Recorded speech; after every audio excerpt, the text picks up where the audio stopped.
3 ഉറപ്പായിട്ടും box office March 19 world wide റിലീസാണ് Aadu 3. Mithun manual കഥാ തിരക്കഥാ സംഭാഷണ സംവിധാനം. ഇതിന്റെ ട്രെയിലർ കാണുമ്പോൾ 3 മിനിറ്റ് ചിലവാനുണ്ട്. അതിന്റെ ട്രെയിലർ നല്ല ഗംഭീര ട്രെയിലർ. മാർച്ച് 19 ദുരന്തർ ഉണ്ട്, നമ്മുടെ ടോക്സിക് ഉണ്ട്, ആട് 3 ഉണ്ട്.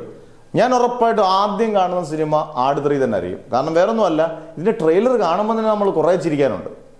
അങ്ങനെ ഉണ്ടെങ്കിൽ ഇതിൻ്റെ ഒരു 20-30% മാത്രം ചിരി കൂട്ടിയാൽ തന്നെ ഈ സിനിമ അതിഗംഭീര വിജയമായിരിക്കും. ബോക്സ് ഓഫീസ് തൂക്കിയടിക്കുന്ന വിജയമായിരിക്കും. കാരണം വേൾഡ് വൈഡിൽ നല്ല രീതിയിൽ ഇതിനെ മാർക്കറ്റ് ചെയ്യുന്നുണ്ട്. കാരണം 2 പ്രൊഡക്ഷൻ ഹൗസ് ചേർന്നാണ് ഫ്രൈഡേ ഫിലിംസിന്റെ വിജയ് ബാബുവും കാവ്യ ഫിലിംസോട് ചേരുമ്പോൾ അത് നല്ല രസമുണ്ട്. ക്യാൻവാസ് കാണുമ്പോഴേ അറിയാം നല്ല ഗംഭീരമായിട്ട് എടുത്തിട്ടുണ്ട്.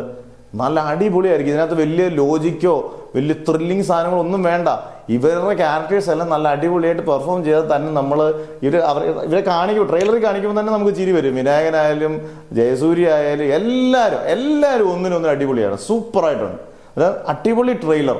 അന്നേരം ഈ ട്രെയിലറിന്റെ ഈ പറഞ്ഞ പോലെ ഒരു ഇരട്ടി സാധനം നമുക്ക് സിനിമയെ കിട്ടിയാൽ ആട് 3 പൊളിക്ക്. March 19 world wide റിലീസുമാണ്.